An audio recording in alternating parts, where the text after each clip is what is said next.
Alors, ce qui m'a frappée en regardant d'une part les documents d'évaluation avec les exercices et d'autre part le guide du maître, c'est à quel point il me semble totalement hors sol par rapport aux pratiques des enseignants. Ça me semble absolument catastrophique de leur faire passer des évaluations dont il est dit ils n'arriveront pas à finir, que le but c'est d'aller très vite, qu'il faut qu'ils essayent même s'ils se trompent, et que, encore une fois, plusieurs exercices sont des exercices de vitesse. Un enseignant qui dit aux enfants « on a toute l'année, on va travailler en confiance, vous avez de toute façon 2 ans pour apprendre à lire », et qui en même temps administre ce type d'épreuve avec des impératifs de temps qui les arrêtent au bout de 20 secondes alors qu'ils ont à peine compris ce qu'il fallait faire, je trouve que c'est un coup de poignard dans le contrat de confiance entre enseignants et enfants.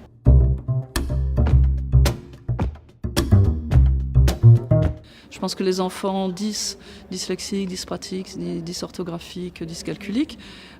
tels que j'ai vu les exercices, c'est un pur cauchemar du début à la fin pour eux, puisque c'est constamment des exercices isolés du contexte, avec des exercices de reconnaissance de nombres, de chiffres, de lettres, sans aucun sens. Et je pense que ces enfants-là vont être absolument dans un sentiment d'échec et de nullité du début à la fin. Je pense qu'évidemment, les enfants chez lesquels les apprentissages sont les plus fragiles, qui ont le moins confiance dans l'institution scolaire, vont eux aussi être particulièrement impactés par ça.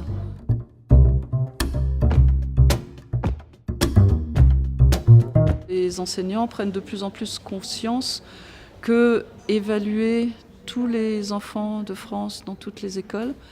être dépossédé du résultat de ces évaluations, puisque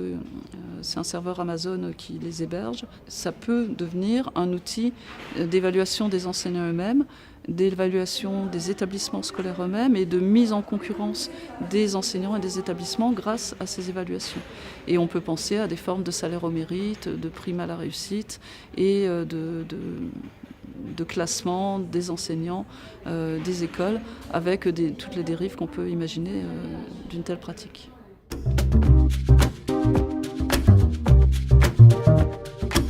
Une des façons de résister pour les enseignants, c'est de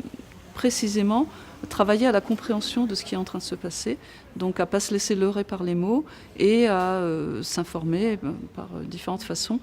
sur les principes du nouveau management et comment il se constitue. Une autre façon très importante, c'est que les enseignants aient conscience que les seuls et les vrais experts de leur métier, c'est eux-mêmes. Très souvent, les enseignants sont beaucoup trop modestes, ils n'ont pas conscience de l'ensemble des compétences et des qualités qu'ils mettent en œuvre quand ils travaillent. Apprendre à dire ce qu'on fait, à rendre visible le travail réel qui est accompli, le faire connaître aux parents, à l'ensemble de la société, c'est une façon assez efficace de s'opposer aux propos des planeurs qui, vus d'au-dessus, négligent la réalité du travail concret et donnent l'impression qu'une batterie de chiffres rend compte du réel.